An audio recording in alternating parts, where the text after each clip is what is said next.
नमस्कार दोस्तों। आज हम पेंशन रूल में ही एक टॉपिक छूटा हुआ था, सेवा अभिलेखों का रख रखाव। तो मैंने सोचा कि नए टॉपिक को प्रारंभ करने से पहले इस टॉपिक को भी ख़त्म कर दिया जाए कि सेवा अभिलेखों के रख रखाव किस प्रकार से करना चाहिए और सेवा अभिलेखों के रख रखाव में क्या क्या चीज़ें आती हैं। तो आप स्क्रीन में देखिए, बोर्ड में देखिए, मैंने संक्षेप में उल्लेख कर दिया है कि यदि किसी प्रकार की टिप्पणी आए तो आप उसको विस्तार से लिख सकें। पहले बात तो सेवा अभिलेखों के रख रखाव में मैंने मूल नियमों का उल्लेख कर दिया है। आप देखिए ब्लू पेन से, उत्तर प्रदेश मूल नियम वित्तीय हस्त पुस्तिका खंड 2 भाग 2 से 4 में इसका उल्लेख है। सहायक नियम 134 से 142, सहायक नियम उत्तर प्रदेश जो वित्तीय हस्त पुस्तिका खंड 2 है उसमें जो भाग 2 से 4 है, उसमें जो भाग 3 होता है उसे हम सहायक नियम कहते हैं। ये कोई अलग से नियम नहीं है, ये फाइनेंशियल हैंडबुक 224 का ही पार्ट है सहायक नियम। उसमें जो आपके भाग 3 आएगा वो सहायक नियम है और भाग 4 में प्रारूप हैं, प्रपत्र हैं, उसमें भाग 4 में होता है। और भाग 2 जो है उसमें आपका मूल नियम है, जिसे कहते हैं मूल नियम। ठीक है ना। तो सहायक नियम 224 के ही पार्ट है। वित्तीय हस्त पुस्तिका खंड 5 के भाग 1 में नियम 142 से 144 और एवं 127 ए में सेवा पुस्तिका के बारे में बात की गई है। आपको इन पुस्तकों का और इन नियमों को संदर्भ देना है अपने उत्तर में, ना कि आपको ये किताबें ढूंढनी है। ठीक है। आपको ये पुस्तकें नहीं सर्च करनी है, ना पुस्तकों में जाना है, ना पुस्तकों को पढ़ना है। अगर आप टू द पॉइंट अपने एग्जाम पे फोकस रहते हुए ट्रैक से भटकना नहीं चाहते हैं, अनावश्यक बहुत ज़्यादा अपने ऊपर बोझ नहीं रखना चाहते पढ़ाई का, शासकीय सेवा, आप लोग सब शासकीय सेवा में हैं, इतना समय नहीं है कि आप बल्कि बुक्स को पढ़ें, उनके टर्मिनोलॉजी को आप समझने में कठिनाई महसूस हो और परेशान हो। यह तो केवल संदर्भ है। अगर कोई प्रश्न आ जाए कि सेवा अभिलेखों के रखरखाव के संबंध में किन पुस्तकों में उल्लेख है, उसके लिए मैंने उल्लेख कर दिया है। आप कहेंगे कि उत्तर प्रदेश के मूल नियम यानी कि वित्तीय हस्त पुस्तिका खंड 2 के भाग 2 में, उत्तर प्रदेश वित्तीय हस्त पुस्तिका खंड 2 के भाग 2 के से 4 के सहायक नियम में, और वित्तीय हस्त पुस्तिका खंड 5 भाग 1 के नियम 142 से 144 ए और 127 ए में उल्लेख है। बस इतना उल्लेख आपको बताना है। ठीक है। क्योंकि इन चीज़ों को हमने अपने इस नोट्स में और अपने इस डिस्कशन में इस सारी चीज़ों को हम समाहित कर लेंगे। तो सेवा अभिलेखों के रख रखाव की बात आती है तो सबसे महत्वपूर्ण सेवा अभिलेख होता है आपकी सेवा पुस्तिका। ठीक है। और ये सेवा अभिलेख जो होता है वो सेवा पुस्तिका का ही पार्ट है। और ये सेवा पुस्तिका जिस कार्यालय में आपकी तैनाती होगी उस कार्यालय के कार्यालयाध्यक्ष की अभिरक्षा में रहेगा, कस्टडी में रहेगा। अब वो कार्यालयाध्यक्ष अपने जो भी कार्यालय अधीक्षक होता है, जिसे बड़े बाबू कहते हैं, ऑफिस सुपरिटेंडेंट, प्रशासनिक अधिकारी, प्रधान सहायक, जो भी शासकीय सेवकों के अभिलेखों का संरक्षक होता है वो अपने पास रखता है on the behalf of office superintendent, या हम हेड ऑफ द ऑफिस कह सकते हैं। ठीक है। यह सहायक नियम 136 में उल्लेख है। सहायक नियम जब शब्द आए तो आप ये मानिएगा कि वित्तीय हस्त पुस्तिका खंड 2 से भाग 2 से 4 की बात कर रहा हूं। ठीक है। और जब मूल नियम की बात आए तो भी आप ये समझिएगा, हम कहें कहीं पर भी किसी किताब में लिखा हो कि उत्तर प्रदेश मूल नियम इतने में इसका उल्लेख है, तो आप मानिएगा कि मूल नियम का मतलब है फाइनेंशियल हैंडबुक 224। ठीक है। तो ये हमारे सहायक नियम 136 में उल्लेख है। सबसे महत्वपूर्ण बात है कि जो भी हमारे जीवन में घटना घटेगी शासकीय सेवा में आने के बाद, उस प्रत्येक घटना का उल्लेख सेवा पुस्तिका में होता है। सेवा पुस्तिका सबसे पहली बार जब कोई भी शासकीय व्यक्ति सेवा में आता है तो हमारे मूल नियमों में लिखा हुआ है कि सेवा पुस्तिका सरकारी कर्मचारी के पैसे से खरीदी जाएगी। ध्यान रहे, सेवा पुस्तिका सरकार के द्वारा नहीं उपलब्ध कराई जाती, कार्यालयाध्यक्ष के द्वारा उपलब्ध नहीं कराई जाएगी। शासकीय सेवक से उस सेवा पुस्तिका का धन लिया जाएगा, पैसा लिया जाएगा, उसके आधार पर सेवा पुस्तिका उनको उपलब्ध कराई जाएगी। ये नियमावली में है। तो जब सेवा पुस्तिका, जैसे व्यक्ति प्रवेश करता है सेवा में, तो सेवा पुस्तिका खरीदी जाती है और उस सेवा पुस्तिका को खरीदने के बाद सेवा पुस्तिका का पहले पन्ने का बायां पृष्ठ जो होता है उसमें कर्मचारी के उंगलियों की छाप होती है, छाप लगवाई जाती है और छाप लगवाने के बाद उसके एक एक उंगलियों के प्रमाणित करता है कार्यालयाध्यक्ष, हेड ऑफ द ऑफिस। इसको परशिष्ट का बोलते हैं। परशिष्ट खा में जो दायां पृष्ठ होता है सेवा पुस्तिका में, उसमें सरकारी कर्मचारी का विवरण होता है। आप लोग सभी सरकारी कर्मचारी हैं, आपको पता ही होगा। सबसे पहले आपका नाम होता है, फिर उसके बाद पिता का नाम, जन्म तिथि, आपकी कास्ट, सबकास्ट, पता, यही सब आपका उल्लेख होता है। पहचान चिन्ह, जन्म तिथि शब्दों में, अंकों में, ये सारा चीज़ उल्लेख किया जाता है। सेवा पुस्तिका के दाहिने साइड में जब अगले पन्ने पलटेंगे आप, तो आप देखेंगे कई उसमें स्तंभ होते हैं, कई नंबर पड़े होते हैं, 1 से लेकर 16, 17, 18 तक। तो उसमें तमाम शब्दों का इस्तेमाल हो सकता है, जो कि आप मैं बता दूं, इनकी टर्मिनोलॉजी को मैं बाद में डिफाइन करूंगा एज पर सिलेबस। जो जो आपके सिलेबस में होगा उसको मैं डिफाइन करूंगा धीरे धीरे, जैसे जैसे हम इस वित्तीय नियमों के श्रृंखला को आगे बढ़ाते जाएंगे तो उसमें हम डिस्कशन करेंगे। तो सेवा पुस्तिका के स्तंभ 1 से 18 तक से पदनाम आता है कर्मचारी का, वेतनमान, अब तो उसको हम लेवल ग्रेड पे कहते हैं, नियुक्ति का आदेश संख्या या पदोन्नत का आदेश संख्या, स्थानांतरण का आदेश संख्या का स्तंभ होता है। पद की प्रकृति का उल्लेख होता है। पद के प्रकृति का मतलब वो मौलिक है, सब्सटेंटिव है। मौलिक का आशय होता है, चल इसको हम आगे बताएंगे, वैसे हम एक सामान्य रूप से बता दें। मौलिक का आशय होता है कि आप कंटिन्यू पद हो, सरकार का पद हो, संचित निधि से आपको सरकार के कोष से आपको वेतन मिलता हो, सेवा रेगुलर हो, तो इस प्रकार की मौलिक नियुक्ति होती है, सब्सटेंटिव। दूसरा स्थानापन्न, अगर पद है तो स्थानापन्न लिखिए। स्थानापन्न के मतलब होता है किसी के स्थान पर आपको कुछ अवधि के लिए अगर तैनात किया गया तो स्थानापन्न बोलते हैं। तीसरा तदर्थ एडहॉक सेवा।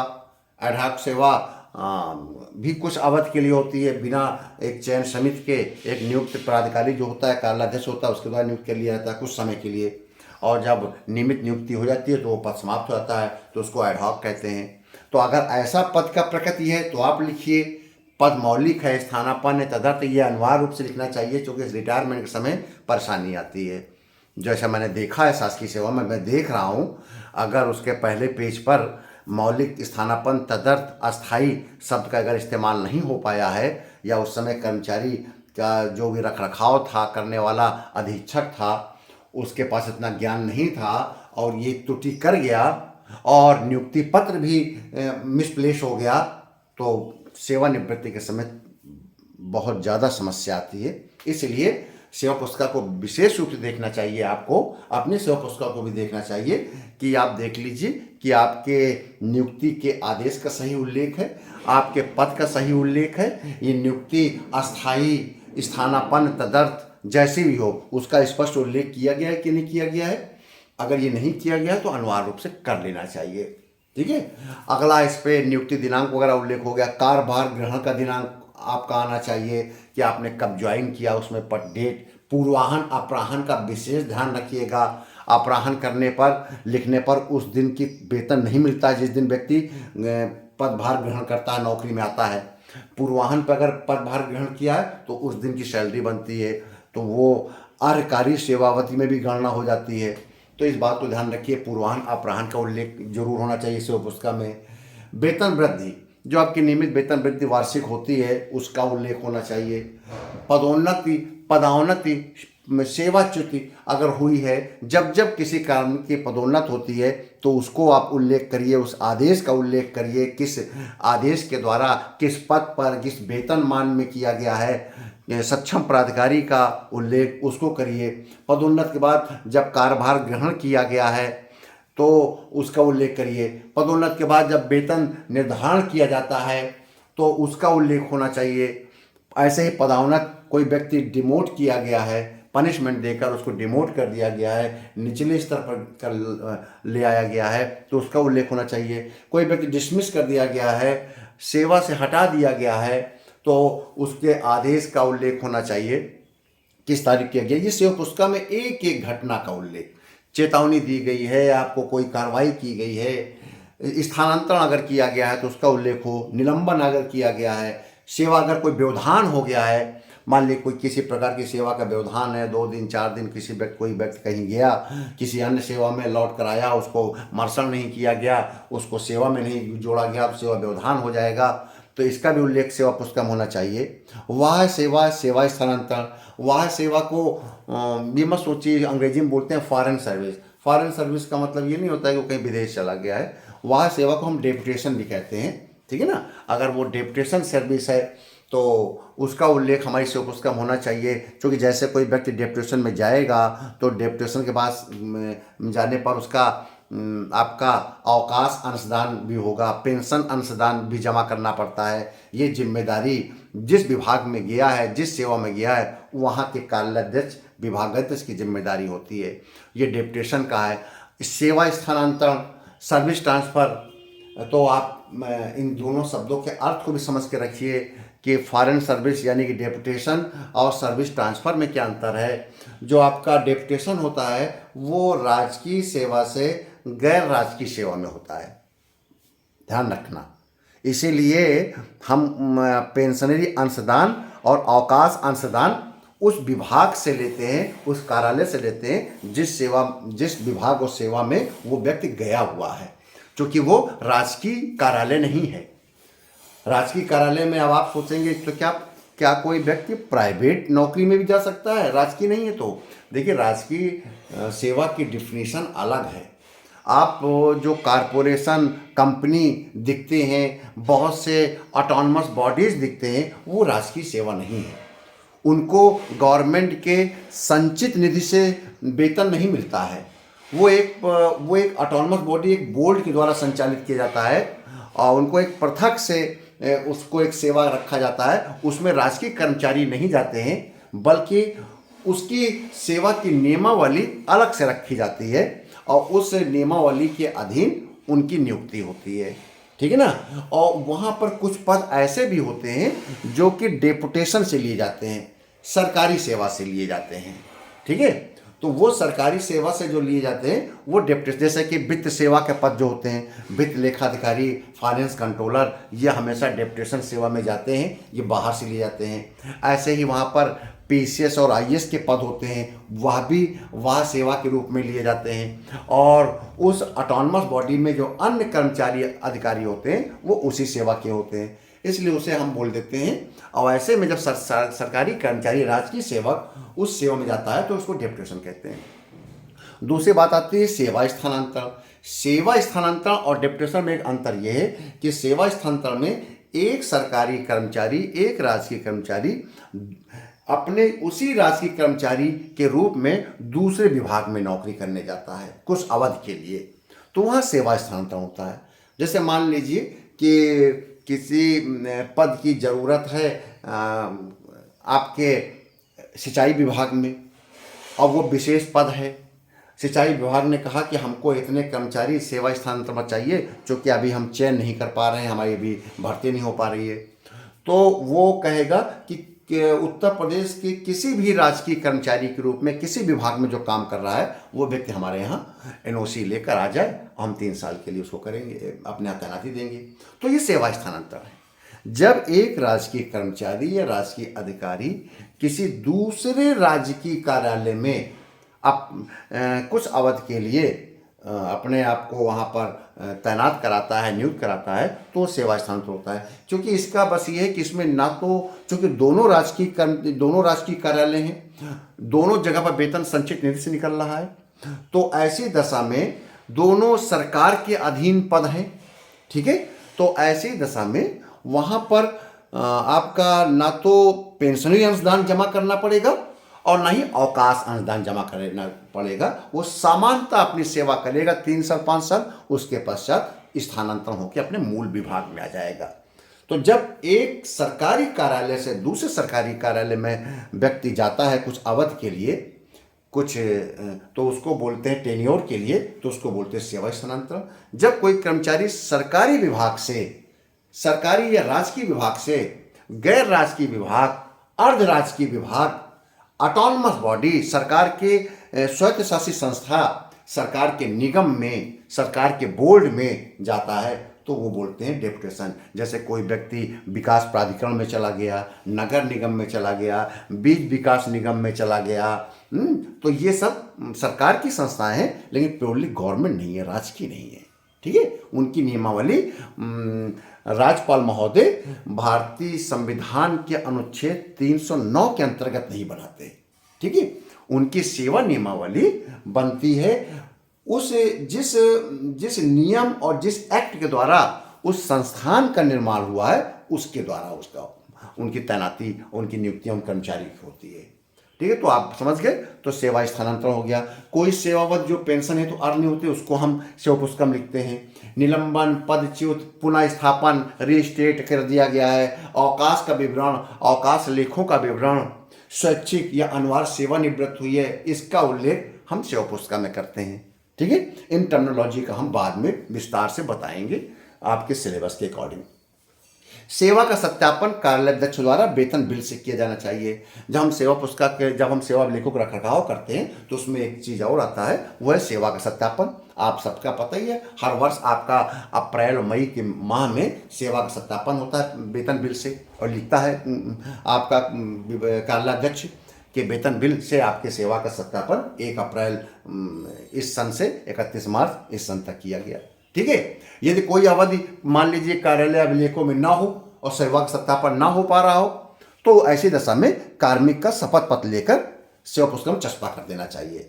यानी कि सरकार ने, व्यवस्था ने बहुत अधिक आपको सहूलियत दे रखी है।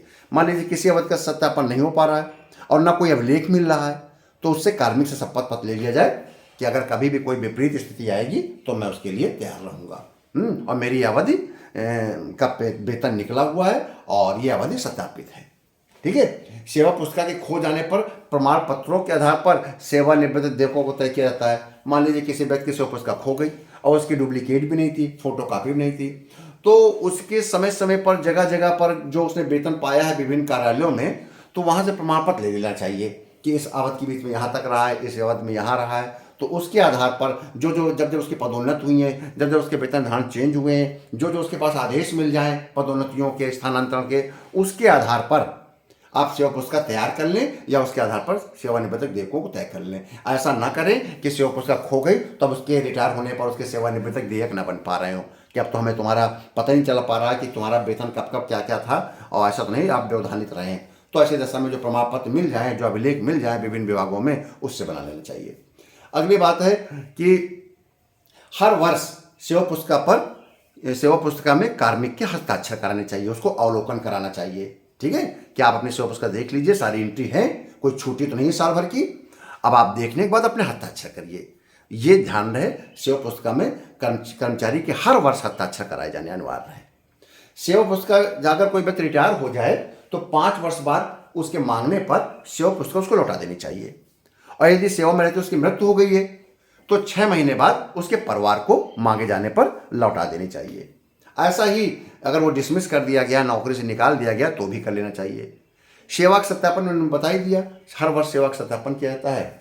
अगला बात यह है कि अगर कोई व्यक्ति सेवा से फरार है, 5 साल तक गायब है और नौकरी में नहीं आ रहा है, तो उसको नौकरी में नहीं लेना चाहिए जब तक उसके विरुद्ध विभागीय अनुशासनात्मक कार्रवाई न की जाए, और उसको नौकरी में लेने का अधिकार भी केवल नियुक्त प्राधिकारी को होगा जिसने अपॉइंट किया था, जिसने उसका नियुक्ति की थी।